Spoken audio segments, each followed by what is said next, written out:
13일 아침입니다. 오늘 함께 나눌 말씀은 에베소서 5장 15절에서 18절입니다. 그런즉 너희가 어떻게 행할지를 자세히 주의하여 지혜 없는 자 같이 하지 말고 오직 지혜 있는 자 같이 하여 세월을 아끼라. 때가 악하니라. 그러므로 어리석은 자가 되지 말고 오직 주의 뜻이 무엇인가 이해하라. 술 취하지 말라. 이는 방탕한 것이니 오직 성령으로 충만함을 받으라. 아멘.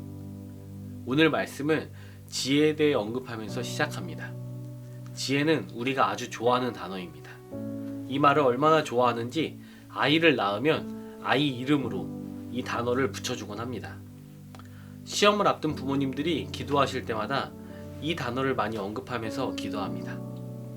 매일 성경으로 큐티를 하면서 우리는 잠언을 살펴보았고 그 잠언이 말하는 지혜가 어떤 것인지를 많이 묵상했습니다. 그럼에도 우리는 은연중에 이 지혜를 명석함, 현명함, 똑똑함이랑 연관시키고 싶어 합니다. 오늘 에베소서 저자가 말하는 지혜는 무엇일까요? 그것은 잠언으로 대표되는 구약의 지혜 문학이 말하는 바와 같습니다. 지혜는 하나님을 아는 것입니다. 지혜로운 자는 주의 뜻을 분별하는 사람입니다. 지혜로운 삶은 하나님을 거스르는 것에서 떠나는 삶입니다. 성경이 말하는 지혜는 이렇게 삶의 태도와 연관되어 있습니다. 16절은 이렇게 말합니다. 세월을 아끼라. 때가 악하니라. 이 세월을 아끼라는 말은 크게 두 가지로 주석되어 왔습니다. 이 아끼라로 번역된 말은 헬라어 엑사고라조메노이라는 말입니다. 이것은 갈라디아서, 골로새서, 에베소서에서 이렇게 4번이 사용되었습니다. 갈라디아서에서는 이 단어를 속량하다라는 의미로 사용합니다. 골로새서와 에베소서에서는 아끼라로 번역되었는데 일부 영어 성경에서는 구속하다라는 뜻으로 번역하기도 합니다. 이 단어의 어원 아고라는 시장, 상점을 뜻하고 이 단어의 동사형은 무엇을 사다라는 의미로 성경에서 사용됩니다. 속량하다도 결국 값을 지불하여 해방하는 것을 말하기 때문에 이 단어는 열망을 가지고 구입되어야 하는 어떤 것을 가리키는 말입니다.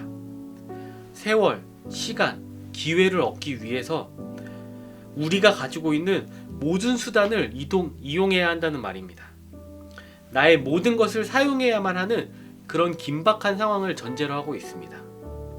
이런 긴박한 당부를 하는 것은 때가 악하기 때문입니다.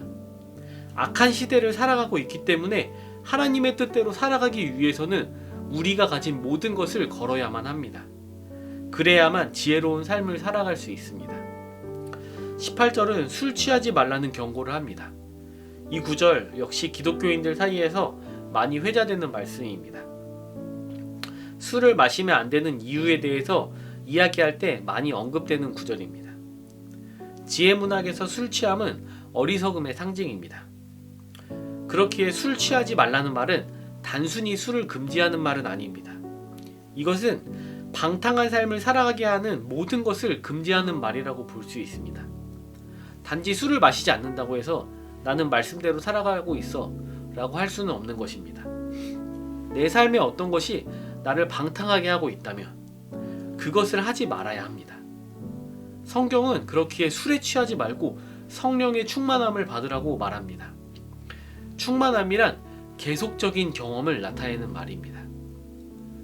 사실 술을 마시는 것이나 방탕한 삶이라는 것은 에베소서를 받았던 사람들이나 에베소서를 읽고 있는 우리 모두가 경험하는 아주 일상적인 경험입니다. 내 주변에 많은 사람들이 그렇게 살아가고 있습니다.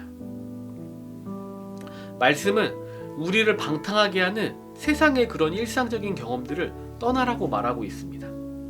성령으로 충만한 삶을 살아가고 그 삶을 갈망하는 것이 우리가 지속적으로 해야 한다고 말하고 있습니다. 세상의 일방적인 방식을 따르지 않는 것은 힘든 일입니다.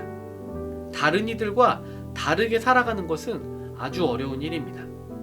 그러나 그런 힘들지만 그런 삶의 방식이 그리스도를 따르는 이들과 그렇지 않은 이들을 구별되게 합니다. 그리스도인의 정체성은 예수님처럼 살아가는 삶의 방식을 통해서 드러납니다. 그리고 그렇게 살아가기 위해서는 지혜가 필요합니다. 지혜는 하나님을 믿고 따르는 성도들이 삶을 바르게 마주할 수 있도록 해줍니다. 지혜는 하나님의 뜻대로 살면서 부딪히는 문제들을 극복하게 해주는 힘이 됩니다. 사랑하는 신내교회 성도 여러분, 하나님이 주시는 지혜가 충만한 삶을 살아가시길 예수님의 이름으로 축복합니다. 기도하겠습니다. 하늘에 계신 우리 아버지여, 이름이 거룩히 여김을 받으시오며 나라가 임하시오며 뜻이 하늘에서 이루어진 것 같이 땅에서도 이루어지이다. 오늘 우리에게 일용할 양식을 주시옵고 우리가 우리에게 죄 지은 자를 사하여 준 것 같이 우리 죄를 사하여 주시옵고 우리를 시험에 들게 하지 마시옵고 다만 악에서 구하시옵소서. 나라와 권세와 영광이 아버지께 영원히 있사옵나이다. 아멘.